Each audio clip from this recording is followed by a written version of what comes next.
आई माझी मायेचा सागर दिला तिने जीवला धार. आई वडील माझे थोर. जन्माला आलेल्या प्रत्येक व्यक्तीचा अंत हा होणार आहे. ज्या व्यक्तीचा जन्म होतो त्याचा मृत्यू हा सत्य आहे, कारण हा निसर्गाचा नियम आहे. मनुष्याचा अंत जेव्हा होतो तेव्हा त्याच्या अंताच्या वेळी त्याचे कुटुंब असेल, त्याचे नातेवाईक असतील, त्याच्या शेजारी राहणारे जे लोक असतील किंवा एखादा बेवारस असणारा व्यक्ती असेल तर त्याच्यासाठी त्याच्या गावातील लोक असतील, हे लोक त्या व्यक्तीचा अंत्यविधी पूर्ण करत असतात किंवा अंत्यविधीच्या ज्या काही क्रिया आहेत, जे कर्म आहेत, ते कर्म ते पार पडत असतात. आपण आज एका कुटुंबाला भेटणार आहोत. या कुटुंबाचं विशेष काय महत्व आहे किंवा या कुटुंबाने नेमकं असं काय केलं आहे हे आता पुढे तुम्हाला माहितीच होणार आहे. परंतु रूढी परंपरेनं जे चालत आलेलं आहे, या रूढी परंपरेला छेद देण्याचं काम या कुटुंबाने केलेलं आहे. मनुष्याचं, जसं तुम्ही सांगितलं किंवा मनुष्याचा जन्म झाला की त्याचा अंत होणार आहे, यांच्या कुटुंबातली एका जुन्या व्यक्तीचा जे आपल्याला म्हणतो की आपलं खोड असतं घराचं, त्या खोडाचा अंत झाला आणि त्याचा अंत्यविधी या लोकांनी कसा केलाय, त्या विधी काय पार पाडलेले आहेत, कशा प्रकारे पाडलेले आहेत आणि नेमका छेद कसा दिला आहे हे आपण आता जाणून घेऊया. नाव काय सांगा आपलं? भीमराव दादाराव जाधव. बर, तुमच्या मातोश्री एक्सपायर झाल्या, नेमकं किती वर्षाच्या मातोश्री होत्या आणि विधी काय पार पाडलाय तुम्ही?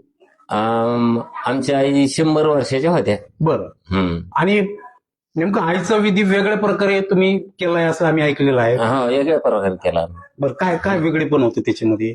त्याच्यामध्ये असं होतं की ते आम्ही 5 भावंड, बरं. हा, 4 बहिणी आणि मी एकटा. अच्छा.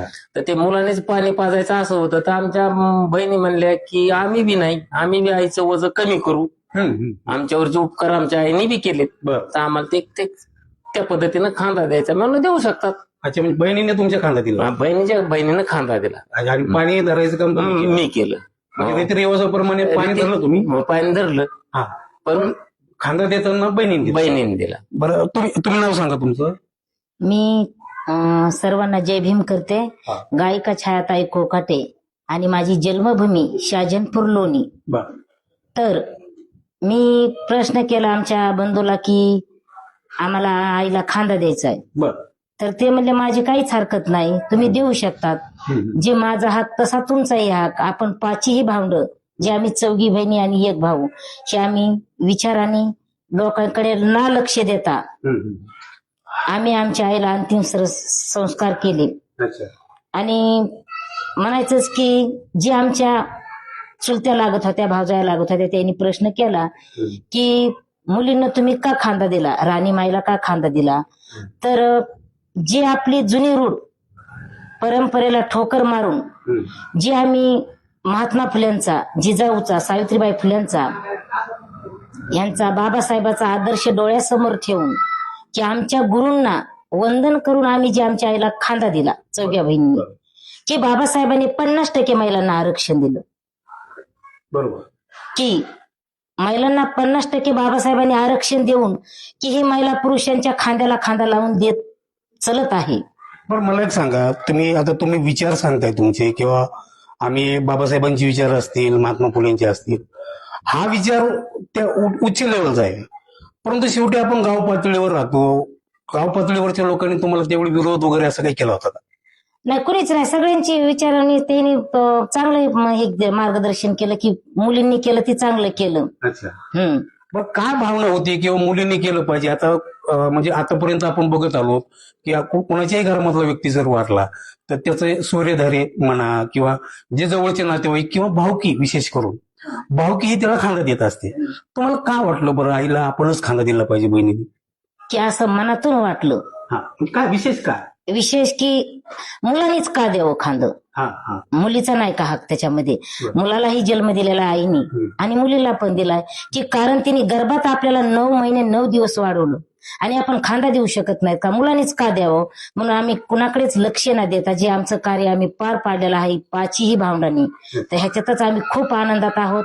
कारण माझ्या आईनी पत्रून चित्रून बघितलेलं आहे, 100 वर्ष जगलेले आहे. आणि आमचं असं 4 गावामध्ये बहीण भावंडांचं नाव घेतात सर, अच्छा. की भीमाच्या मुली, भीमाच्या बहिणी 4 आणि ते भाऊ. म्हणून आम्ही सगळ्या विचारांनी कुणाच्या विचाराला लक्ष न देता आणि परंपरेला ठोकर मारून जे आम्ही पावलावर पाऊल, कारण मी बेटी बचावचे कार्यक्रम करत आहे, जनजागृती, अच्छा. हा. की जनजागृती करते. पण माझ्याच पासून जागृती झाली तर मी महिलांना आरक्षण देऊ सांगू शकते ना. बरोबर. बालविवाह असेल, की पहिल्या पूर्वीच्या काळामध्ये महिला सती जायची, बालविवाह व्हायचा. मग मुलगी नको, मुलगाच पाहिजे, वंशाचा दिवा. तर वंशाचा दिवा ही एकच घरी नाही तर मुलगी दोन्हीही घरी दिवा लावित आहे. म्हणून जे आमच्या आईनी आमच्यासाठी खूप केलेलं आहे, कुणीच विसरू शकत नाही आणि फेडू शकत नाही. ते आम्ही खांदा देण्याचं आमच्या आईचं काम मनापासून प्रेमाने, अगदी कुणाचीच ना हरकत, आणि म्हणून आम्ही हे काम केलेलं आहे. बरं दादा, मला सांगा, तुम्ही सांगितलं आईचं वय जवळपास 100 वर्ष होतं. काय आठवण आहे हो आईची? म्हणजे विशेष तुमच्या मनामध्ये आजही आई गेल्यानंतर ती आठवण येते. काय सांगाल त्या आठवणीबद्दल? काय दुःख वाटतंय. आई होते तर सगळं आम्हाला आधार होता. बरं.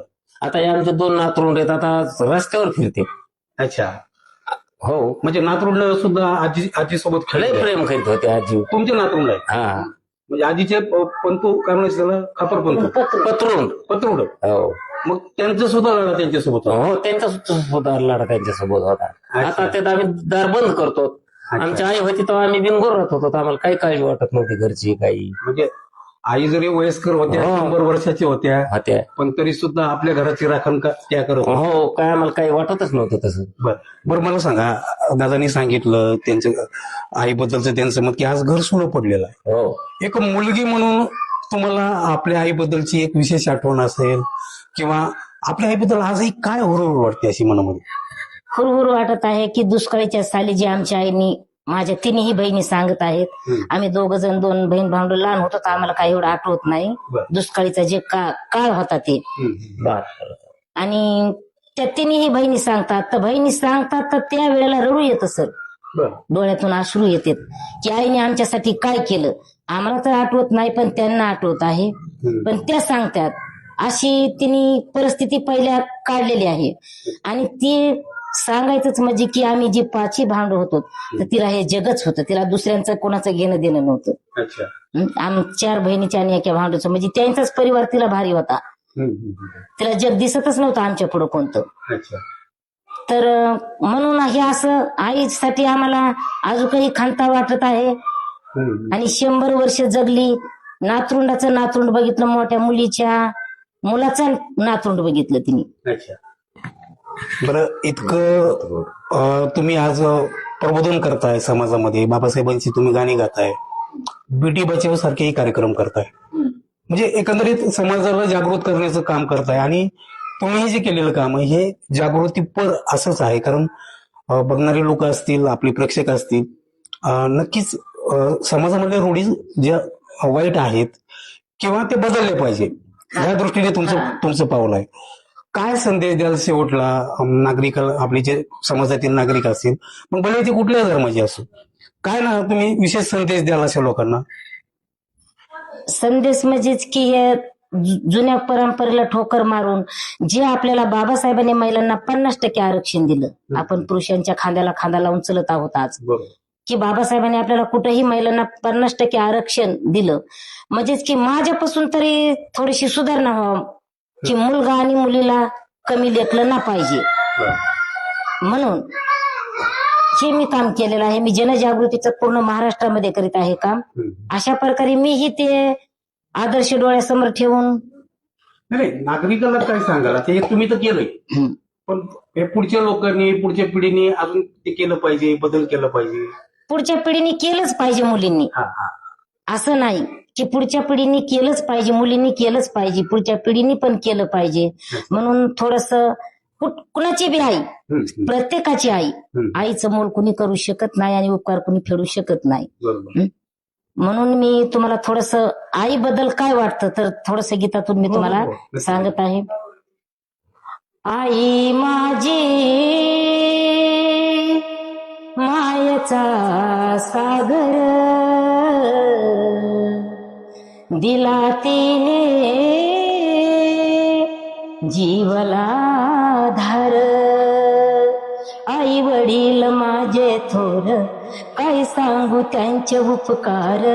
जीवनाच्या वाटेवरती किती असतो त्यांचा आधार ग. आई माझी मायेचा सागर दिला तिने जीवला धार. नभेची चांदणी तू ग चंद्राची कोर.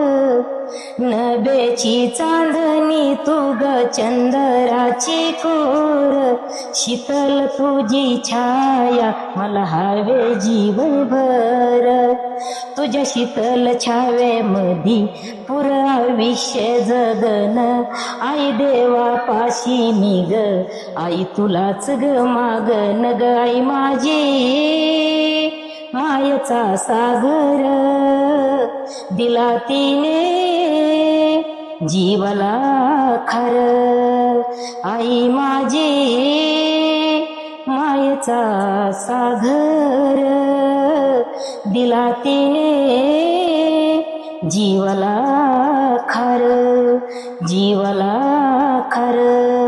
जीवला खर. आई माझी मायेचा सागर तिने दिला जीवाला आदर. आईनं जन्म दिला की आपल्या कुटुंबाला आपल्या मुलांना ते आदर देऊन लहानाचं मोठं करते आणि त्यांना पूर्ण आयुष्यामध्ये लढायला झगडायला आणि जीवन जगण्यासाठी प्रगल्भ करते. आज आपण या कुटुंबाला भेटलेलो आहोत. या कुटुंबाचं वैशिष्ट्य आपण सर्वांनी बघितलंच आहे की पारंपरिकरित्या घरामध्ये मृत्यू झालेल्या व्यक्तीचं क्रियाक्रम करण्यासाठी पुरुष मंडळी पुढे असतात.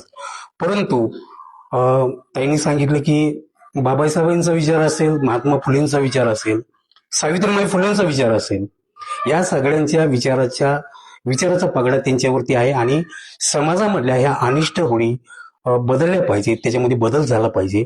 आणि त्या अनुषंगाने आपण आपल्या आईचे केलेले उपकार मात्र फेडू शकत नाहीत. परंतु तो एक छोटासा प्रयत्न या चारही बहिणीनं त्यांच्या आईच्या अंत्यविधीच्या वेळी केलेला आहे आणि त्या मातोश्रीला आपल्या खांद्यावरती घेऊन जाऊन, म्हणजे खांदा देणं हा जो प्रकार असतो तो खांदा देण्याचा प्रकार या चार बहिणीने तो केलेला आहे. न्यूज 23 एक्सप्रेससाठी मी महादेव सवाई. धन्यवाद.